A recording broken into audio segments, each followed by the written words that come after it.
It's the 18th of April 2021. I'm talking about this process which produces suffering in the heart. That this dukkha, it comes from causes and conditions. This is what the Buddha taught, that all phenomena have causes which bring it about. And the suffering is the same. It has a father and a mother, which is these causes and conditions.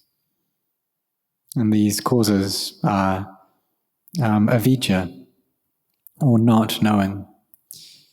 So we see that the word vijja, what that means is knowledge or knowing. And then if we add the word in front of it, in Bali, that negates the word that follows it. So avijja means not knowing, to not have knowledge. And so it's the mind that doesn't know in line with truth.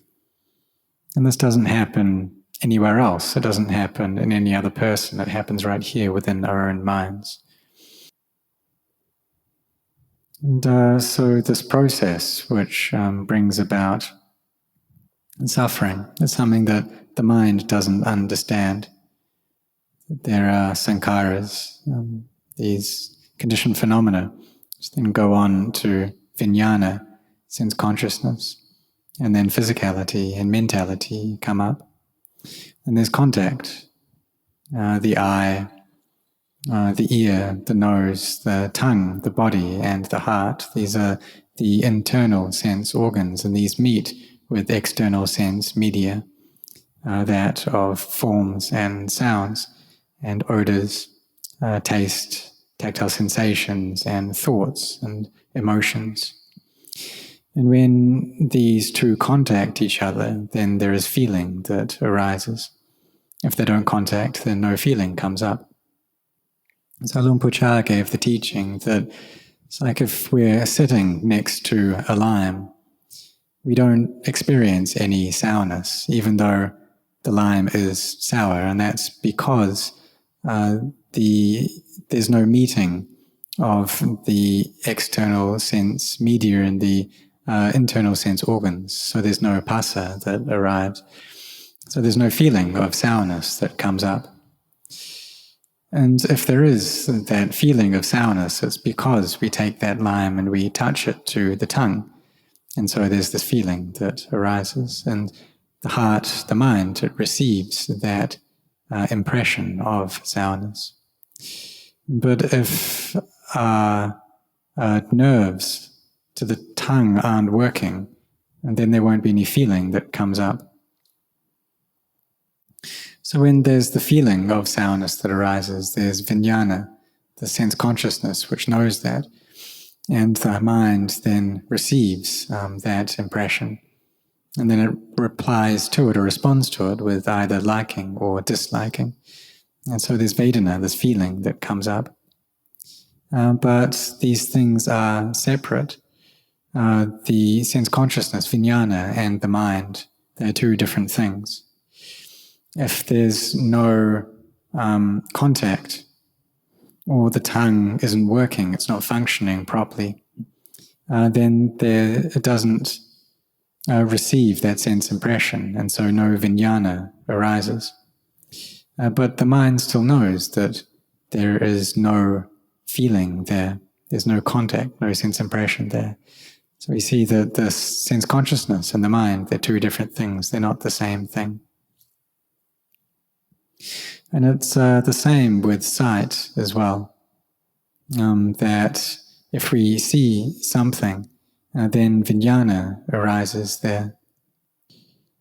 And there's this receptivity of the mind that it receives this image, and then the mind goes and attaches to that I am the one that sees.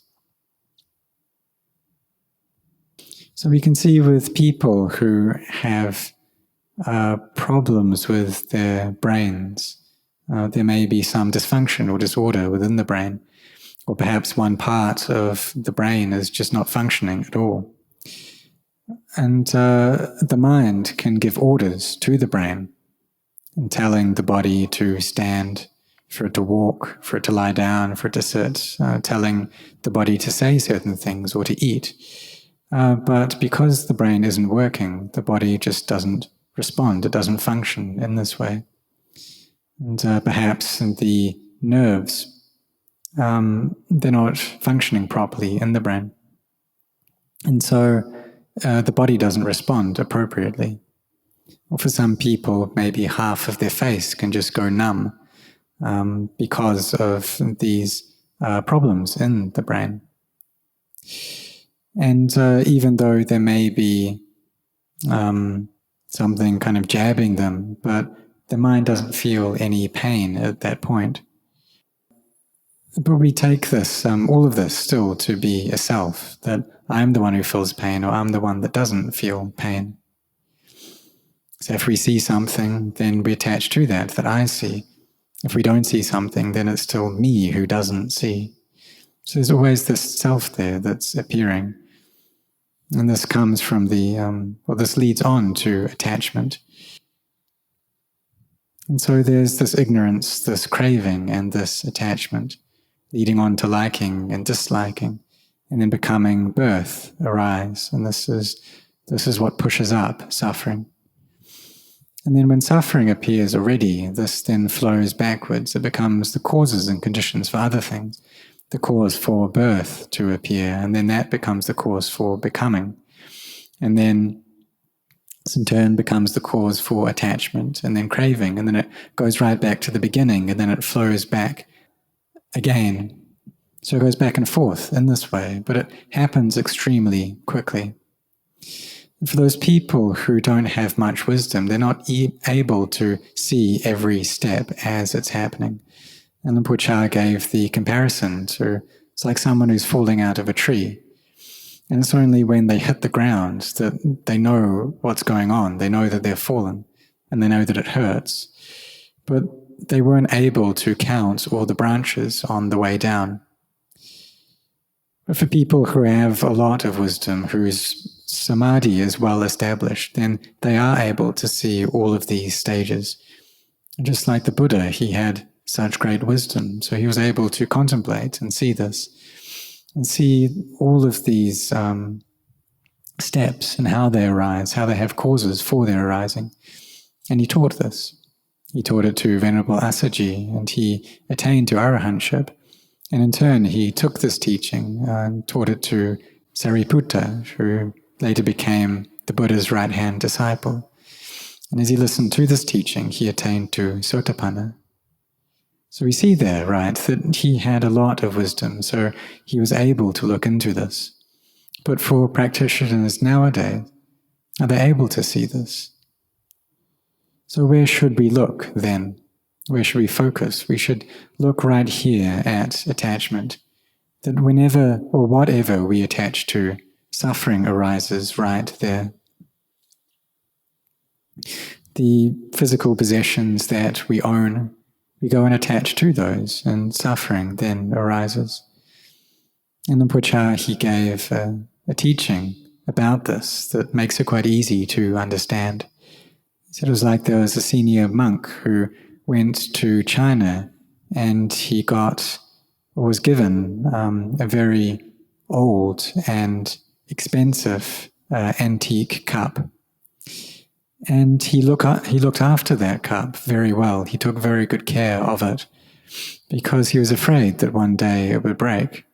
But he suffered a lot looking after that cup so well.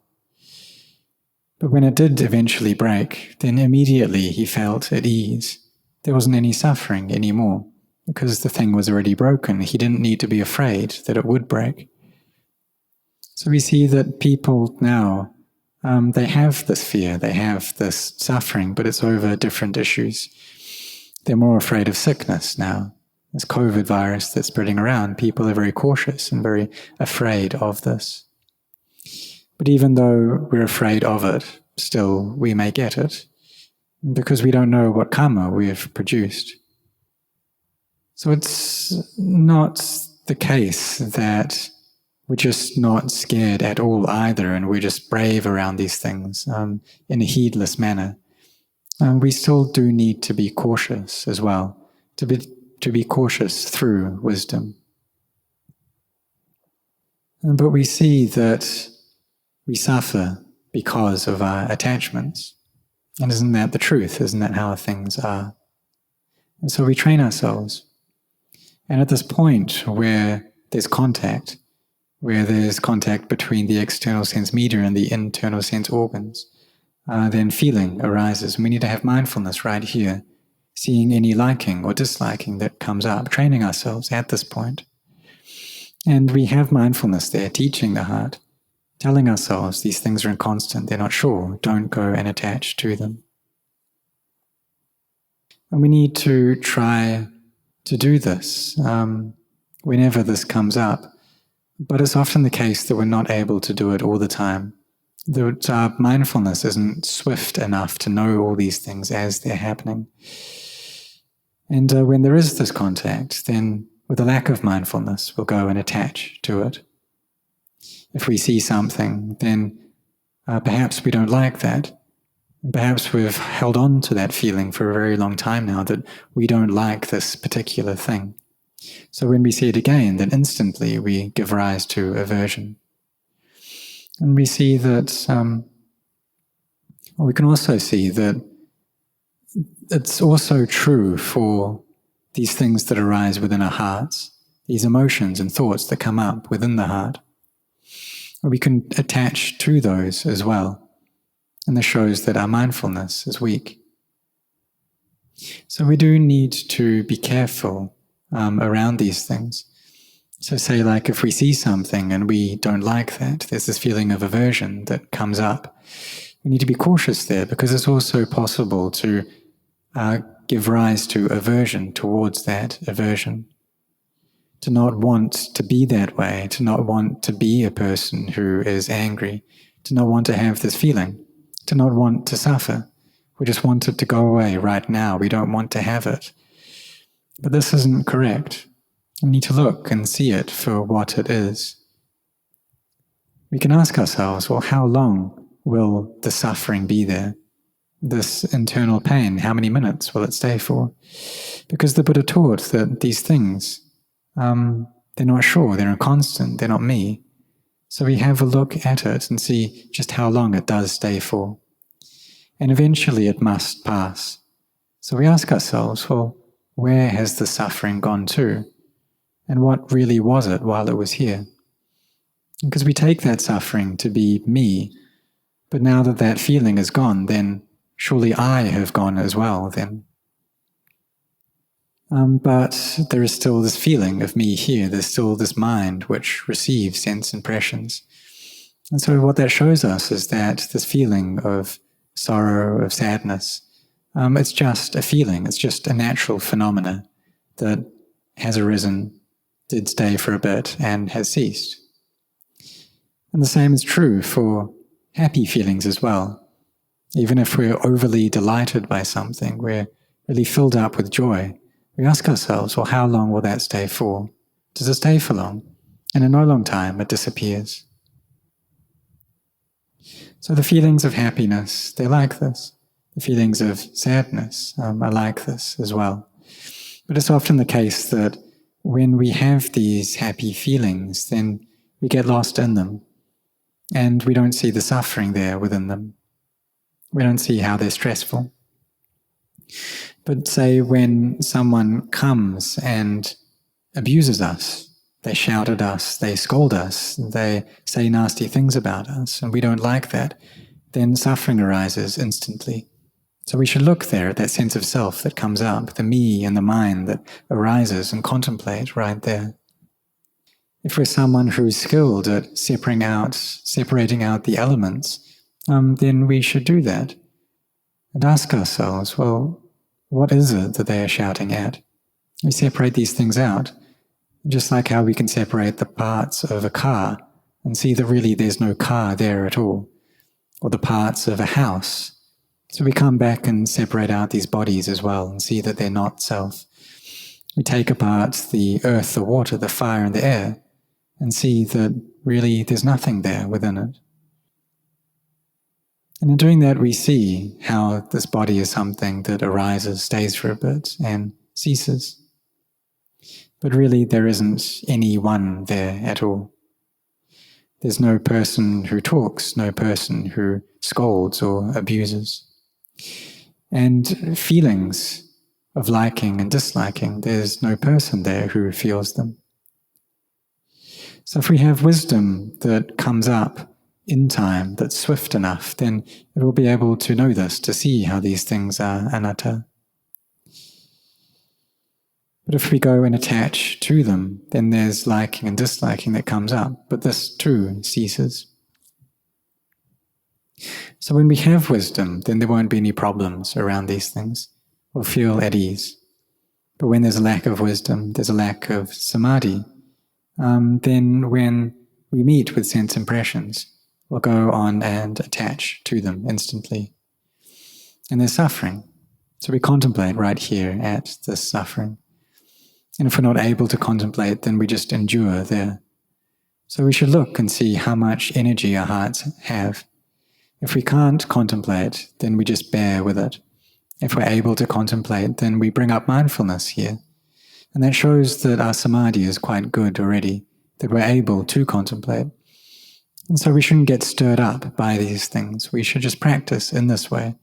Whenever liking or disliking arise, then we look right there, we contemplate and see the nature of them right there, see the Dhamma within them.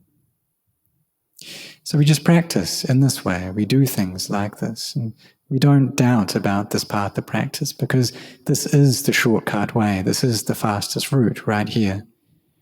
Having mindfulness. And what do we have mindfulness over? What do we use? Well, we have these meditation words, these mantras or parikamas that we use. And practitioners do need to be using these, do need to be meditating with these. And just like how I teach to chant a lot, to do a lot of this, itipiso, go through this many times. For lay people to be chanting this a lot. And as we chant this over and over, then our mindfulness becomes better and better. Because as we're chanting this, the one who we are recollecting is the person who had the highest wisdom, the Buddha, this Puru, the one who knows. So we say Buddha is the one who knows, the awakened one, the joyful one. And we recollect the Buddha in this way. So what did he know? He knew that all physicality and mentality is not me, it's not mine. What did he wake up from? He awoke from delusion. And he found joy in the Dhamma. So when we recite these things in this way, then the mind comes to peace in the state of samadhi. And when samadhi is well established, what do we do then? Well, we bring up wisdom, and our wisdom should get better with that firm samadhi. And so we use the samadhi to train, to teach the mind. And when we're chanting, we bring our mindfulness to be firm in that chant. We don't just repeat these verses like a parrot, but rather we settle our minds here with that chanting. And sometimes, if that chanting isn't working, then we can contemplate instead. And just like this word, Samma Sambuddho, that we chant, the Buddha was fully self-awakened. And what did he awaken to? He awakens to this state of the physicality and mentality are not self. And he saw this with clarity. So we should contemplate in line with this, how the Buddha taught that these things are not self. But the thing is that our minds still take it all to be a self. They see it in this way because they still have delusion within them. And so we should look right there and train our minds right there. Because the mind that is already trained brings us happiness. So we put in our efforts, we really focus ourselves on this, settle our minds, and be intent in this path, to not retreat, to not be lazy. And just like how we've had a firm intention to study and gain an education, and we've succeeded in that, and with our work, we've had this firm intention, the sincerity to do our work, and we've succeeded. And so why should meditation be any different Why should it be any more difficult than these things? But if we think a lot, then it becomes something difficult. We give rise to a lot of doubts. So we need to meditate a lot. We need to be chanting a lot. We need to kind of torture our hearts a bit. And when we practice like this, then we must meet with peace. So for myself, when I started out practicing, I had a huge amount of thoughts. There were so many doubts that went on without stop. And sometimes there was inner peace, and I felt like I'd gone up to heaven. But on the days when there wasn't any peace, then I felt like I fell into hell. And so my mind cycled between heaven and hell on a daily basis, going back and forth between these realms. And this all happened within my own heart. But I endured with it. And whenever the eye sees a form, or the ear hears a sound, etc., then this can bring up a lot of chaos in the mind. And there's a lot of proliferation that can happen, a lot of emotions that occur in the heart. And we don't like this internal disruption, that the mind's in this scattered, unsettled place. But when we go and attach to that, then it makes, attached to that disruption internally, then it makes the mind even less peaceful. But on the times when the mind can get into peace, then it feels very light. And even though we may see the same things that we did before, hear the same sounds, taste the same tastes, smell the same odors, they're the same as they were before, but the experience we have of them is much lighter than it was before. So we do need to depend upon the samadhi and the wisdom, the mindfulness there within our hearts, and really need to put our efforts into this training. And then when we do this, then we will gain knowledge of this path of practice. We'll know what it's about. So as we develop our mindfulness, then samadhi will get better, and wisdom then can come up. But if wisdom isn't arising, then we need to come back and put our efforts into developing mindfulness. We need to teach our minds and try not to get involved in the things which reduce our mindfulness. And what that is mostly is too much talking, too much chatting with other people. This will reduce the peace in our hearts. And so we should try chanting a lot, reciting the recollection of the Buddha, or this word Buddha, do this a lot. Go through Tipi So many, many times, to be really intent in this way, to do it with the best of our energy. Perhaps we can get through 108 Tipi So's 10 times a day. And if we can do this, then the mind will definitely reach peace. And we won't have the time to go chatting with other people because we'll be spending that time chanting. And so our hearts won't be all scattered like they were before. So in this act of going through these chants, what we're doing is we're abandoning wrongdoing, and we're giving rise to merit. And we do this constantly, always looking after our minds, always bringing them to a state of peace. And when they have this energy of stillness, then the practice gets a lot easier. But in the beginning, it's quite difficult, however. Perhaps we get into a state of Kanaka Samadhi, this minor or temporary concentration. And then when the mind leaves that state, then everything comes back to what it was before. We experience love and hate just like we did before. There's all this drowsiness, all this doubts, all these things come rushing into the heart. And so we come back and we train ourselves again, we meditate again, until samadhi becomes something that's easier to establish. And whatever feelings come up, we have mindfulness there.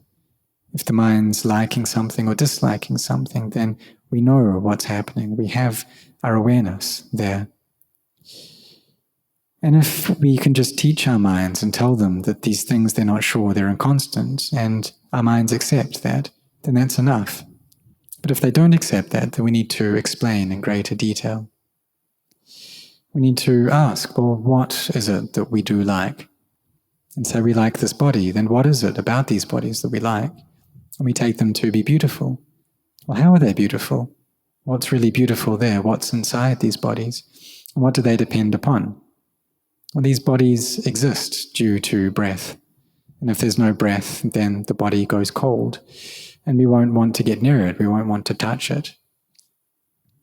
Just like how some people turn disabled in one way and they lose feeling to half of their body, and even that part of their body can become cold and they don't want to touch it. No one wants to touch it.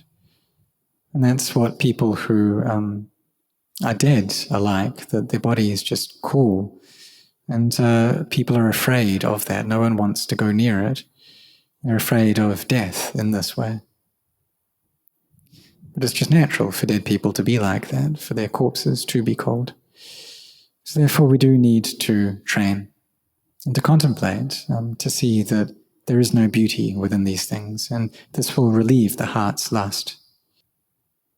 And we can ask ourselves, well, what is there to be afraid about? What's there to love? What's there to hate? We see that there's a me and a mine within this, but attaching to these things is what brings us suffering. We see that all beings want happiness. None of us want to suffer. And so why would we get angry towards anyone? Why would we attach to hate towards anyone? It's because of the delusion in our heart. We still attach to me, myself, and other. But if we look well, then we can ask ourselves, well, what is there to hate? That everyone needs to die. No one wishes to die, but all of us need to meet with this. And so there's no need to go thinking that we hope that other people die, because they're going to have to die anyway. The people that we don't like, that these feelings we have towards them can change. You can go from liking people to liking them and then disliking them and go back and forth between that. And especially these days, people can go back and forth very quickly. And so if we don't like someone, we feel like we want them to just go away. We want to push them away.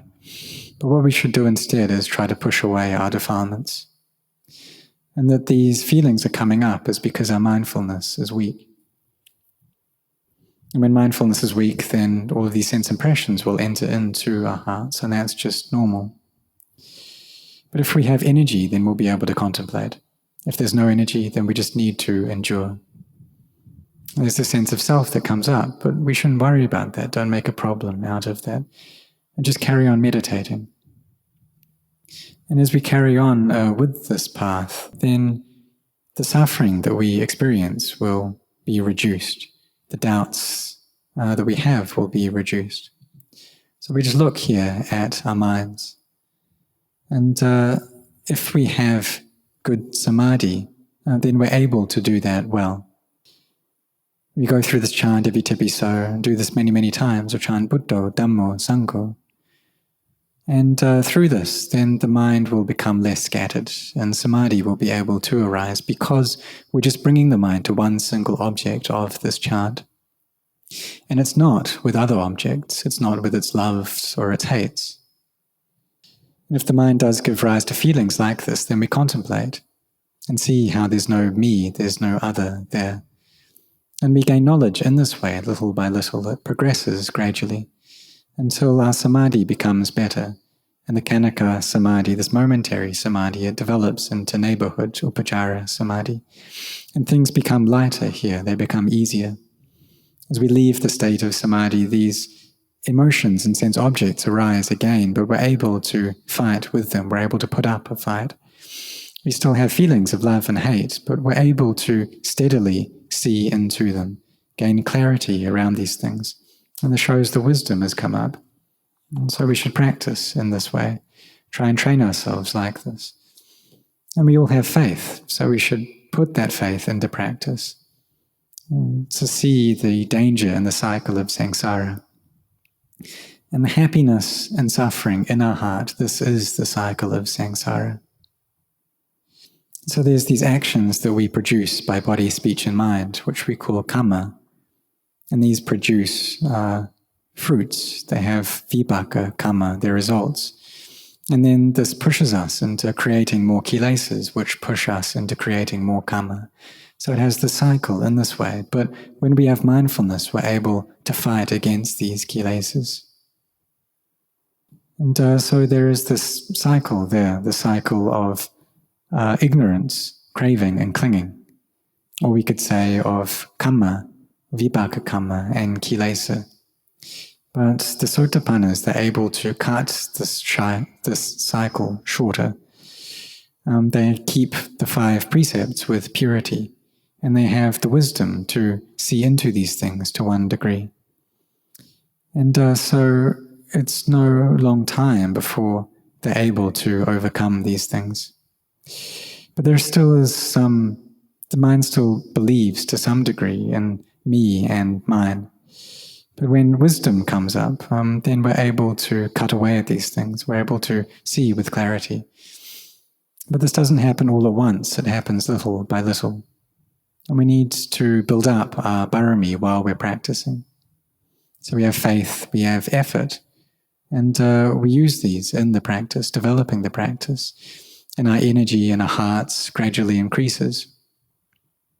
So for people who have faith, it's not difficult for them to be generous, for them to support Buddhism, and for them to be intent in this way. It's not tough. But bringing the mind to peace, this is something that is a bit more difficult. But no matter whether we're feeling peaceful or whether we're not feeling peaceful, we do it all the same. We have faith in this, faith in chanting and putting in our efforts and contemplating and reflecting upon the Dhamma. But maintaining mindfulness is something that is quite difficult to do. But when we have effort there, then we're able to do it. And sometimes, however, our mindfulness just goes. There may be a lot of thinking that's coming up. And maybe we're doing walking meditation, just thinking here and there. We sit down to meditate and we immediately feel drowsy. And we can't just measure our efforts through external means. What we need to do is look at the quality of our effort. If there's enough effort there to be able to practice, to keep our mindfulness, then that's okay. It shows that the quality is quite good. Just like Lumpur Ginari, one of Lumpur Cha's teachers, he did walking meditation for just 5 steps, and already his mind reached peace. And this is because he had practiced for a long time already, so his samadhi was well established. Wisdom could arise in just this short space of time. That his mind was always being pulled into samadhi and into wisdom. And so we can't measure effort through external means.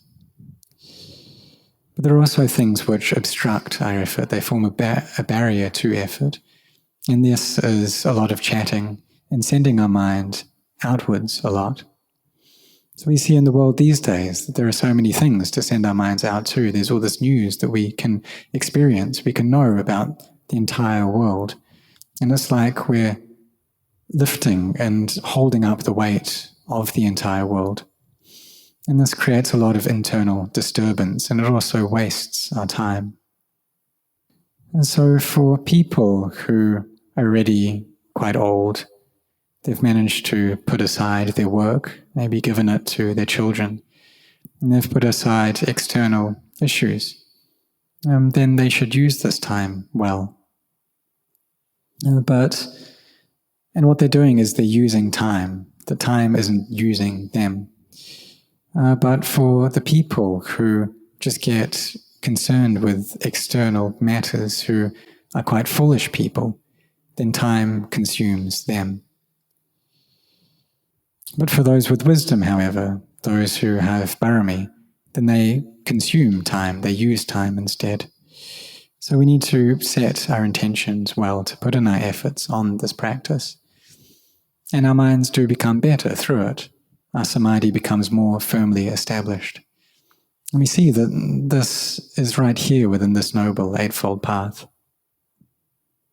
And we'll see clearly as we walk along this path that these things are not self. We gain knowledge in this way because of the strength of our samadhi. So we carry on putting in our efforts. And we should be confident that the mind that isn't given to liking or disliking, this right here is the path that will take us to seeing the Dhamma. So we shouldn't get shaken up. We shouldn't get involved with doubts, but rather have confidence here. And so we bring up our efforts. We do a lot of walking meditation, a lot of sitting meditation, and try not to get involved in doubts. But in the beginning there will be these doubts, but we just practice all the same. And the great teachers, they said that our mind matures little by little. We gain understanding steadily but surely. Our mindfulness steadily grows. But at times, it's like the mind can just all of a sudden drop into a state of samadhi. And whether we're standing, walking, sitting, lying down, the mind is at peace. So we do need to be careful, though, when we reach these states of samadhi, because we can get overconfident and think that all we need to do is focus just on the mind itself, and we'll be able to attain to the Dhamma. But there's very subtle kilesas behind that. And the great teachers, they said that we're not yet at that level, but we need to come back and look at what it is that we're attaching to. We ask ourselves, what is that? Well, it's this body. So when the mind retracts from samadhi, then we contemplate this body, because we haven't passed over it yet. We haven't passed that test yet. And so we're not able to just look at the mind and attain right there. To be able to do that, it requires a huge amount of parami, and to just look straight at the mind. So what we need to do is use this mindfulness to contemplate the body, because we're still attached to this body. So when the mind is at peace, then we look at this body. But when we can get in very deep states of samadhi, then we may think that the body is something too coarse, and it would be better to contemplate something that's more subtle. But that's not right. But it's also not the case that this is impossible. The people who have a lot of parami, they're able to do this, to just contemplate the mind and see into its truth, see that it's inconstant, stressful, and not self. So we take up this path of practice, and we shouldn't doubt about it, but rather be confident and carry on building up wisdom. And through doing this, then brightness comes up and the path becomes easier. And we see that this really is the path that will take us to attaining to the Dhamma.